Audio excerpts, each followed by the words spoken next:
Assalamualaikum warahmatullahi wabarakatuh. Dalam kesempatan kali ini, saya akan memaparkan koneksi antar materi modul 2.3 Supervisi Akademik. Saya Kukuh Budi Sampurno, CGP Angkatan 8 Kabupaten Jember. Dengan saya sendiri, CGP Angkatan 8 Kukuh Budi Sampurno, Bapak Purwono sebagai pengajar praktik, dan Ibu Martina Yahaya sebagai fasilitator. Coaching adalah proses kolaborasi antara coach dan coach yang berfokus pada solusi, berorientasi pada hasil dan sistematis, di mana coach memfasilitasi terhadap peningkatan performa kerja dan peningkatan pembelajaran diri dan pertumbuhan pribadi coach. Paradigma berpikir coaching yang pertama, berfokus pada coach yang akan dikembangkan, bersikap terbuka dan ingin tahu. Selanjutnya, memiliki kesadaran diri yang kuat dan mampu melihat peluang baru dan masa depan untuk memaksimalkan potensi dari coach. Sedangkan prinsip coaching sendiri ada 3. Yang pertama adalah kemitraan, di mana dalam coaching, posisi coach dan coach adalah setara, sehingga tidak ada perbedaan di antaranya, atau sama rata antara coach dan coaching. Yang kedua adalah kreatif, dilakukan melalui percakapan dua arah sehingga memicu proses berpikir coach, memetakan dan menggali situasi coach untuk menghasilkan sebuah ide baru untuk menghasilkan sebuah solusi. Yang ketiga, memaksimalkan potensi.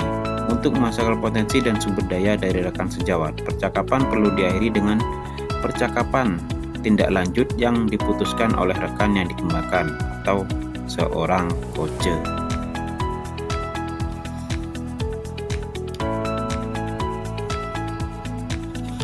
Untuk melakukan sebuah coaching, ada 3 kompetensi yang harus dimiliki oleh seorang coach. Yang pertama, presence atau kehadiran penuh, adalah kemampuan untuk hadir sepenuhnya atau mencurahkan semua perhatiannya terhadap coach dalam suatu sesi coaching.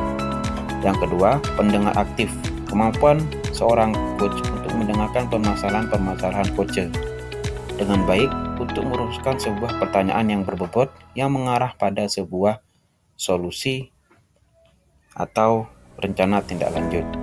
Selanjutnya, pertanyaan berbobot. Kemampuan seorang coach untuk merumuskan sebuah pertanyaan berbobot dan terbuka yang menggali potensi dan mengarah pada solusi dan tindak lanjut seorang coach. Coaching sendiri dapat dilakukan dengan alur cerita. Dengan T yang pertama adalah tujuan yang ingin dicapai dalam sesi coaching, di mana seorang coach harus memahami dan mengetahui apa yang diinginkan coach dalam sesi coaching yang akan dilakukan.